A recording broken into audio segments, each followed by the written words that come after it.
jiwa-jiwa yang belum mengenal kasih Bapa.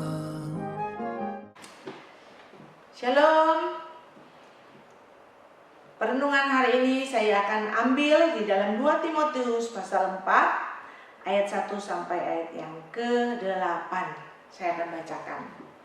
Di hadapan Allah dan Kristus Yesus yang akan menghakimi orang yang hidup dan yang mati, aku berpesan dengan sungguh-sungguh kepadamu demi penyataannya dan demi kerajaannya. Beritakanlah firman, siap sedialah baik atau tidak baik waktunya. Nyatakanlah apa yang salah, tegurlah dan nasihatilah dengan segala kesabaran dan pengajaran. Karena akan datang waktunya orang tidak dapat lagi menerima ajaran sehat, tetapi mereka akan mengumpulkan guru-guru menurut kehendaknya untuk memuaskan keinginan telinganya. Mereka akan memalingkan telinganya dari kebenaran dan membukanya bagi dongeng. Tetapi kuasailah dirimu dalam segala hal, sabarlah menderita, lakukanlah pekerjaan pemberitaan Injil dan tunaikanlah tugas pelayananmu. Mengenai diriku, darahku sudah mulai dicurahkan sebagai persembahan dan saat kematianku sudah dekat. Aku telah mengakhiri pertandingan yang baik. Aku telah mencapai garis akhir dan aku telah memelihara iman. Sekarang telah tersedia bagiku mahkota kebenaran yang akan dikaruniakan kepadaku oleh Tuhan, Hakim yang adil pada harinya, tetapi bukan hanya kepadaku, melainkan juga kepada semua orang yang merindukan kedatangannya. Demikian firman Tuhan. Berbahagialah kita yang sudah membaca, mendengarkan, dan yang merenungkan itu siang dan malam. Tema kita hari ini, beritakanlah firman, baik atau tidak baik waktunya. Rasul Paulus menasihati Timotius, anak muda, soal waktu. Kenapa? Karena memang Rasul Paulus pernah mengalami masa muda, di mana masa mudanya dia gunakan masa muda yang salah. Dia banyak menggunakan waktu dia hanya untuk bersenang-senang. Dia juga menggunakan waktunya untuk jauh dari Tuhan, Rasul Paulus.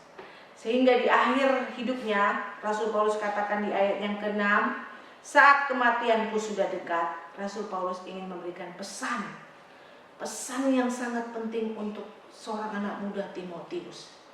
Pergunakanlah waktu dengan sebaik-baiknya. Waktu itu harus dipergunakan dengan sebaik-baiknya. Yaitu apa? Penuhi panggilan pelayanan.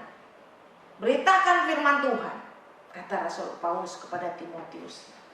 Waktu yang ada ini harus diisi dengan untuk terus berbuat hal-hal yang positif. Selain untuk beritakan firman Tuhan, Paulus juga ingatkan, nyatakan apa yang salah, tegur dan nasihati dengan segala kesabaran dan pengajaran.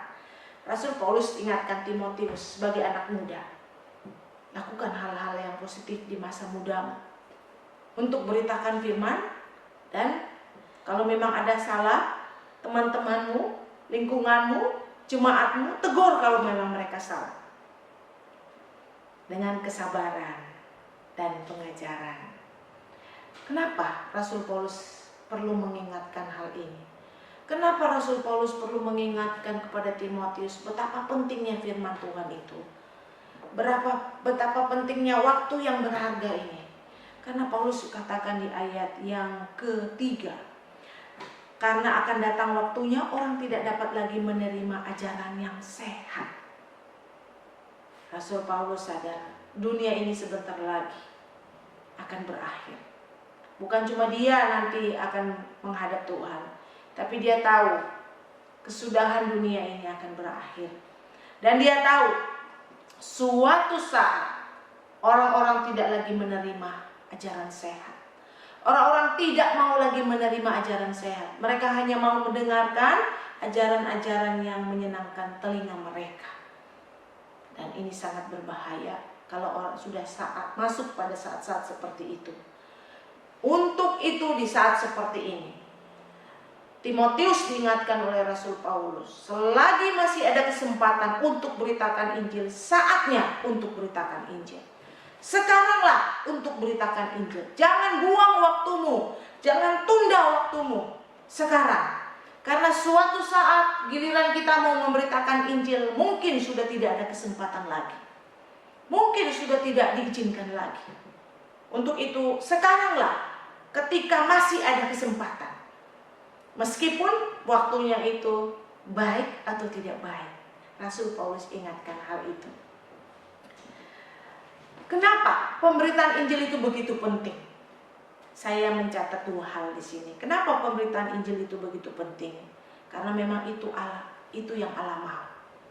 Itu yang Allah inginkan supaya semua orang di dunia ini boleh mengenal Kristus, anaknya yang tunggal, yang rela mati, datang ke dunia ini, mati, korbankan nyawanya supaya manusia ditebus dosa-dosanya. Allah mau dunia tahu betapa dia sudah korbankan anaknya. Anaknya berkorban. Yesus Kristus mati bagi dunia. Dan kematiannya itu bukan kematian yang asal-asalan, tapi kematian untuk menebus dosa manusia. Allah ingin kita terus memberitakan Injil. Allah ingin kita terus memberitakan Injil kepada keluarga kita, sanak saudara kita, teman kita, siapapun yang ada di sekitar kita. Saat kesempatan ini masih ada, waktu ini masih ada, biarlah kita memberitakan Injil. Karena suatu saat orang tidak lagi mau mendengarkan ajaran yang sehat. Suatu saat orang tidak lagi mau mendengarkan ajaran yang sehat.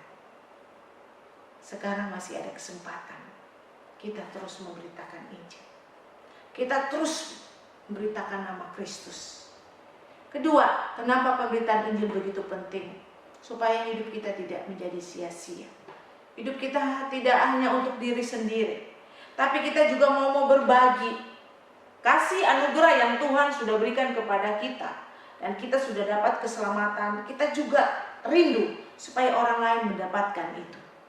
Kita juga perlu punya kepedulian yang tinggi terhadap orang lain. Itu yang Allah mau. Allah tidak ingin kita hidup di dunia ini untuk diri sendiri. Kita menjadi orang yang egois. Makanya Alkitab mengatakan hari-hari semakin jahat dan orang hanya mementingkan diri sendiri. Dan Allah tidak ingin itu terjadi dalam diri kita. Allah mau ketika kita sudah mendapatkan anugerah daripada Yesus Kristus, keselamatan, kita pun perlu membagikan itu kepada orang lain, pada keluarga kita, orang-orang yang ada di sekitar kita, keluarga kita, sanak saudara kita, supaya mereka juga mendapatkan keselamatan, berita keselamatan, Injil Kristus, mereka boleh diselamatkan. Sehingga ketika hari jahat itu tiba, ketika orang tidak mau lagi mendengarkan berita yang sehat, kita sudah punya iman yang kuat. Rasul Paulus katakan di akhir hidupnya dia sudah memelihara iman. Dia berpegang kepada kebenaran dan dia akan mendapatkan mahkota kebenaran. Paulus di akhir hidupnya melakukan hal-hal yang Tuhan mau. Dia punya kerinduan untuk beritakan Injil, dan dia tidak menyia-nyiakan waktu dia. Dia mempergunakan hidupnya untuk orang lain, supaya orang lain diselamatkan. Pertanyaan bagi kita semua, apakah Bapak Ibu, saudara-saudari, selama masa ini, selama masa pandemi ini, COVID-19 ini sedang berjalan, apakah kita memberitakan Injil? Apakah kita suka menceritakan tentang Kristus kepada orang lain? Apakah kita senang bercerita tentang kebaikan-kebaikan Kristus kepada orang lain? Biarlah di dalam situasi seperti ini, situasi yang tidak baik, kita masih tetap ingat firman Tuhan. Untuk beritakan firman Tuhan dalam situasi yang tidak baik sekalipun. Karena ini masih ada kesempatan. Ini masih ada kesempatan untuk kita perdengarkan ini. Beritakan ini kepada orang lain. Rasul Paulus sudah memberikan teladan yang luar biasa. Dia katakan, aku telah mencapai garis akhir dan telah memelihara iman. Ini kerinduannya kepada kita, supaya kita juga boleh mencapai garis akhir dan terus memelihara iman. Terus untuk berbagi kebenaran-kebenaran yang kita dapatkan dan kita bagikan kepada orang lain. Biarlah lewat situasi sekarang ini, situasi yang tidak baik, mungkin kita rasa ini situasi yang selama ini belum pernah kita rasakan, kita tetap memberitakan Injil. Kita tetap berbagi. Bagikan kisah-kisah kebaikan Tuhan Yesus kepada banyak orang. Bagikan berita Injil kepada banyak orang, supaya mereka juga boleh mendapatkan anugerah keselamatan. Tuhan Yesus memberkati. Kita berdoa. Terima kasih Tuhan, Engkau ingatkan kami dalam situasi seperti ini untuk terus memberitakan Injil, untuk peduli dengan orang lain. Kami tidak harus hanya peduli dengan diri kami, tapi kami juga harus peduli dengan orang-orang di sekitar kami. Mungkin mereka orang tua kami, mungkin mereka anak kami, mungkin mereka teman kami. Tuhan ingatkan kami untuk terus berbagi kasih tentang Engkau, untuk terus menceritakan kebaikan-kebaikan Engkau Tuhan dalam hidup kami. Sehingga dalam akhir hidup kami tidak membuang-buang waktu kami.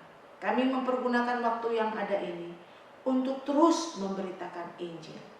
Berkati jemaat-Mu ya Tuhan di dalam situasi pandemi seperti ini. Engkau yang paling tahu situasi kami.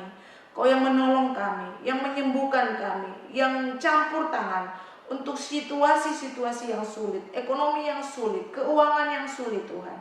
Kami berdoa dalam nama Tuhan Yesus Kristus, campur tangan ya Tuhan. Kami percaya, kami mau mengandalkan Engkau, Engkau akan tolong kami. Tuhan, Engkau juga tetap menolong bangsa kami. Berkati Bapak Presiden, Wakil Presiden, para menteri yang sedang berjuang, aparat, semua yang sedang berjuang. Tuhan berkati. Berkati kami juga sedang berjuang bersama pemerintah untuk melawan situasi yang sulit ini. Tuhan, tolong kami, tolong bangsa kami. Ini doa kami ya Tuhan. Di dalam nama Tuhan kami Yesus Kristus kami berdoa. Amin. Tuhan, ini tugas kami, beri keberanian bagi kami. Taruhlah roh yang rela melayani dan menyenangkan hati